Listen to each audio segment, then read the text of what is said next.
William Ruto could neither be deputy president nor president, if at all, had he not bolted out of ODM and Raila's circle.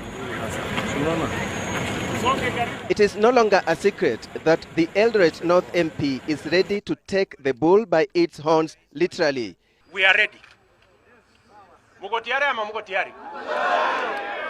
If they insist, tutarudi kwa wananchi ili tuone hii ODM umaarufu wao uko wapi.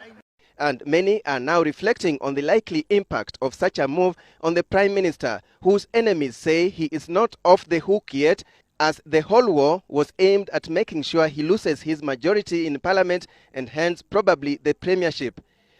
Even if Ruto walked out with a bunch of his MPs who will not go beyond 15, that does not hurt ODM. We will still be the largest party. First, the Prime Minister's post can fall vacant if he resigns, if he ceases to be an MP, if Parliament passes a vote of no confidence in him, or if the coalition is dissolved. And how can the vacancy be filled? According to the National Accord, the position is reserved for the leader of the party with the largest number of MPs in Parliament, or the coalition of parties with a majority. In the event that the leader of the party with the largest number of MPs does not command an outright majority in Parliament. The Ruto Group and PNU affiliates believe that should by-elections be held, then Odinga will no longer command a majority in Parliament, meaning that ODM may still have majority seats as a single party, but PNU numbers combined with its affiliates would have enough MPs to form a coalition and produce the next Prime Minister. Put it this way, ODM and its affiliate NAC have 108 seats, out of which 29 are held by rebel MPs. Should ODM lose the 29, then it will remain with 79. The tricky issue is just how many rebel MPs are likely to be voted back, and are all willing to face another by-election, especially those from outside Rift Valley. Observers say the plot to have PNU and its affiliates produce another PM could be met with technicalities related to the National Accord. The parties that signed it were ODM and PNU, and the spirit and letter of the new constitution requires that its implementation is dependent on the accord and the two principles. Kalonzo's political pedigrees of the likes of Kina Dr. Alfred Mutua, Moses Masika Wetangula, Musalia Mudavadi, and Aisha Jumwa, if I'm just to mention but a few, are all enjoying the fruits of bolting out of Raila's circumference while he is still left in the streets. And in this episode, I'll just like to bring you up to speed onto the nitty-gritty reasons as to why, for Kalonzo waiting for the Right Honorable Raila Amolo Odinga to hand over the mantle of presidency to him is more of Kalonzo waiting to inherit wind. But before we concretize into the facticity of that, in case if you're watching me for the very first time, kindly just consider hitting on the subscribe button. If you've been watching my videos and you have not subscribed, kindly just consider hitting on the subscribe button. And more so, if you're watching me from a different platform, either Telegram, TikTok or Facebook, kindly just head on over to YouTube, search for Mohamed Sudi. I'll be the first right person to pop up. If matters socio-economic and political matters are your great areas of concerns, kindly just consider hitting on the subscribe button so that each and every time that I upload a new video, it will automatically reflect on your notification panel. And by so doing, you'll simply be supporting my content. Now, to me, I strongly feel Kalonzo seems to be more of a lost cause. And it is just the other day that I heard him say that in the entire Kamba community, he absolutely stands unopposed, simply because he's been very good in making very wise decisions for the Kamba community. And honestly, that left me wondering, simply because I've always been wondering if sending Kennedy Kalonzo to the East Africa Legislative Assembly is good for the entire Akamba community, or it is purposely good for individualism. In this context, the Kalonzo Musyoka family. Kalonzo Musyoka is not sharp-minded politically simply because he, having deputized the late Mwai Kibaki, he had a perfect opportunity for he to ascend to the highest office of the land. But guess what? He squandered the opportunity and instead teamed up with the Right Honorable Raila Odinga, again purposely for he to be the deputy. And guess what? They lost it fair and square. What Kalonzo needs to be advised on is that his continued dalliance with the Right Honorable Raila Odinga, day in, day out, year in, year out, keeps on shattering his presidential dreams as days goes by. And that is why up to this juncture, Kalonzo is politically irrelevant. And it's like he knows for he to remain politically relevant, then he should stick with the Right Honorable Raila Odinga. Imagine this. Kalonzo was working with the late Daniel Moi. One, he was a deputy speaker, he was an organizing secretary for a ruling party, he was a cabinet minister, and also he was an MP for over 15 years, vis-a-vis of when he began working with the Right Honorable Raila Odinga, of which during Raila's time he was forced to shelve his presidential ambitions purposely for the Right Honorable Raila Odinga, of which, as of the time of this broadcast, it is evidently clear that his presidential ambitions are currently in limbo.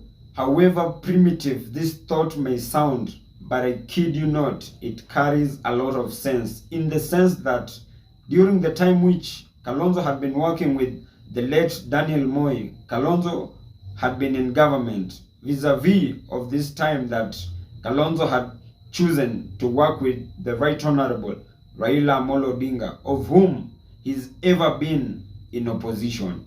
And I've chosen to say that in the context that the people of the Akamba land, all they want is development and not massive demonstration that have never beared fruit.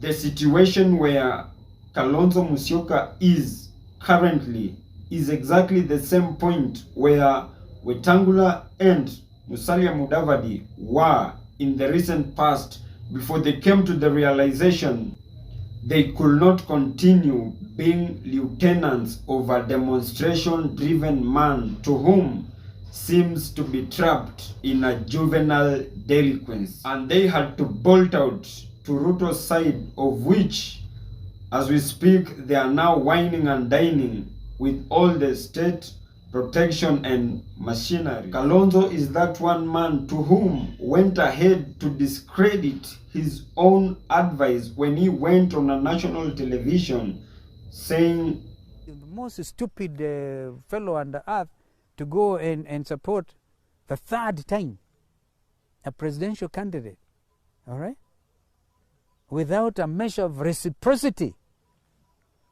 I think it goes beyond the doctrine of good faith. Kalonzo Musyoka told me in an interview in December that he would be the most stupid person in this world to support Raila Odinga for a third time. Without a measure of reciprocity. Thank you. Now that measure of reciprocity is also what you're still not very keen on, because you're saying even if he does not reciprocate, you're willing to work with him. Now, the reason I called this press conference today, Ken, was basically to disabuse Kenyans of that notion, because I think our opponents, and I'm told in UDA, have been circulating through social media was to the effect this is the world's biggest foo. Okay, come and celebrate. Tunazindua leo, the world's biggest foo. Okay, now I think after what I've told them, would they still think I'm the world's biggest foo? The reasons why I say that was because of this agreement. But if we now sit, renegotiate, all right, look at each other straight in the eye, consider that this country is bigger than Raila Odinga and bigger than Kalonzo Musyoka, okay, then surely we'll all emerge not as fools, world's biggest fools, but true nationalists. And I've always believed that Raila left Kalonzo Musyoka long time ago. It is only for Kalonzo, who's been always forcing himself to the Right Honorable Raila Amolo Odinga. And this was evident when he was subjected to an interview, of which among the panelists were that one man to whom since time immemorial I've always been referring to him as a man who's been suffering from verbal diarrhea, the likes of Junet Mohammed. Former MP Peter Kenneth, former Mgwen MP and Australian Ambassador to Kenya Stephen Terus, Agriculture CS Peter Munya, and Kitui Governor Charity Ngilu.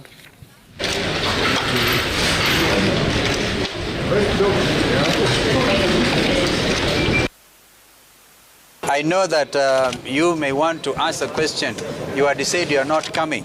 And I want to tell you that the decision to come was my decision, because I realized we didn't want to give anybody an excuse whatsoever to say aligomea kuja. So I'm here, and I can tell you it has been a wonderful conversation. Wazee kama Bishop Njenga, Archbishop Zacchaeus Okoth, I looked at that in my own mind and I said, why would I not want to go and greet Archbishop Okoth at his age? Therefore, I had to take that decision, and I want to ask that all my supporters who had given me their interview. And as I speak, a section of Ukambani leaders have been going on with the bravado of it is now time for the Right Honorable Raila Amolo Odinga to support one of their own, or else they bolt out of Azimio. Hapa kuna watu sisi tumewasupport kama jamii ya Wakamba miaka mingi, na wako na audacity ya kusimama wanasema ati Mkamba ni nini? Ati Mkamba ni nini? Hiyo madharau mtawacha. Hiyo madharau mtawacha. Maneno ya kuona Wakamba kama ni ghasia, tuko na nyinyi. Hamwezi kusema ati Mkamba ni nini, Mkamba ni nini? Mkamba ukifanya nini siasa za Kenya, Mkamba ako ndani ya map. Kama Mkamba aegemei pande fulani ama pande fulani, siasa za Kenya haziwezi kuendelea. Kwa hivyo as Kamba community, and I'm telling our His Excellency Dr. Stephen Kalonzo Musyoka, sisi hatutaki kuchukuliwa na madharau na mtu. Na wacha nikuambie, sifichi sasa, Mheshimiwa Kalonzo Musyoka, ambia Raila akuje nyuma yako.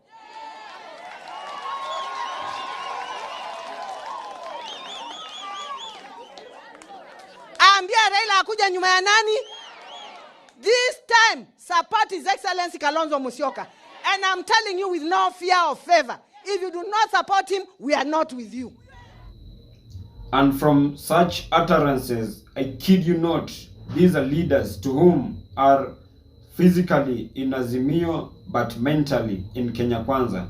And all they're trying to do is just trying to have an exit plan, because they honestly know that Raila supporting one of their own, Kalonzo Musyoka, that is equivalently next to impossible. What they're now trying to come up with is an exit plan of which shall enable them to bolt out of Azimio and instead join the winning side of the government purposely for 2027. And if they decide to bolt out of Azimio and not Wiper alone, that shall increase their bargaining stock with the current regime, considering the fact that it shall be very much easier for them to work with the government and convince the government to take more development in their respective regions or areas, of which that shall increase their chances of being re-elected in the next general election. But honestly, that has just been my opinion. If you have a contrary opinion to mine, kindly feel free to drop your comments in the comment section and I'll give them a right of reply. And as I end this, kindly don't forget to comment, share, and most importantly, kindly please just consider hitting on the subscribe button if you've not. Thank you, and may God bless you.